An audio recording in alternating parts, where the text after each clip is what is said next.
Iya. Nah, sekarang bagaimana kalau misalkan ada perubahan data, gitu. Kalau ada perubahan data, kita perlu menghandle-nya gitu, dengan cara listening to change. Ini ada beberapa interface atau kelas interface yang bisa kita gunakan untuk menyimak atau menghandle kalau misalnya ada perubahan data. Iya. Ya, jadi yang pertama adalah shared preference dot on shared preference change listener. Jadi si Android itu kalau misalkan datanya ada perubahan, nanti kita bisa melakukan aksi tertentu, ya supaya tahu kita ada perubahan tertentu, kita bisa menggunakan interface ini, shared preference dot on shared preference change listener. Kemudian ini bahasa Inggris nggak bisa diterjemahkan ya, karena emang ini kode ya. Iya. Nah, oke. Nah, kemudian kita bisa meregistrasikan listener kita dengan register on shared preference change listener. Nah, untuk meregistrasikan nanti kode yang aksi yang kita inginkan, itu kita bisa menggunakan di bagian on resume dan on pause. Iya. Ya, implement on shared preference change fallback. Ya, ini caranya. Anggaplah kita punya sebuah activity namanya setting activity yang dia akan mengextend kita akan mengimplementasikan yang tadi on shared preference change listener.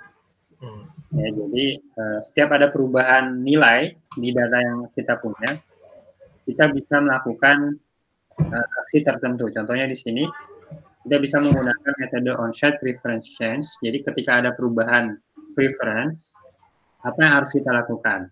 Nah, caranya kita menggunakan ini, ya. Jangan lupa ini shared preference yang kita pakai digunakan juga, ya. Do something di sini apa yang kita inginkan. Misalkan nih, kalau ada perubahan di data yang di shared preference itu, Iya. nanti kita bisa mengupdate setting kita gitu.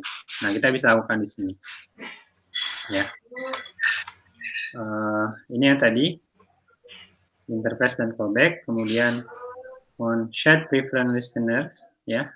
Shared listener, listenernya ini kita bisa meregistrasikan yang tadi kita buat, gitu ya. Iya.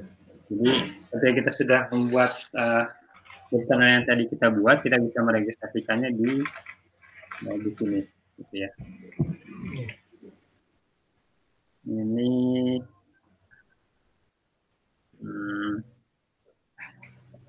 nah sebetulnya ada apa?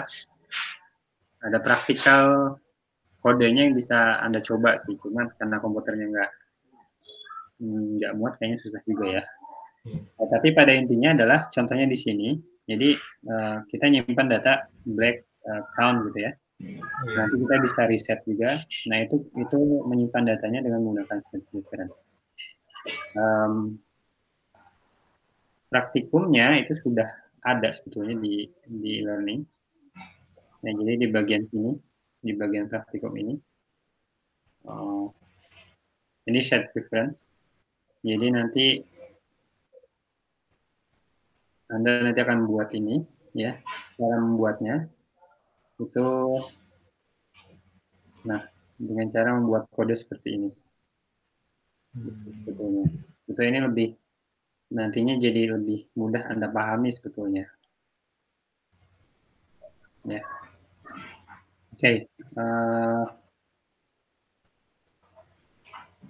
Ya, untuk set preference itu simple apa namanya singkat ya karena memang materinya juga singkat gitu. Jadi sebetulnya set preference ini mudah. Jadi set preference ini cara menyimpan data yang paling mudah. Selain misalkan nanti kita menggunakan SQLite, ya. Pada intinya set preference ini menggunakan mekanisme penyimpanan key dan value. Jadi kayak kita nyimpan nama, isinya apa, kota isinya apa kayak gitu. Disimpan di dalam sebuah file namanya shared preference ini gitu. Oke, sampai sini ada pertanyaan?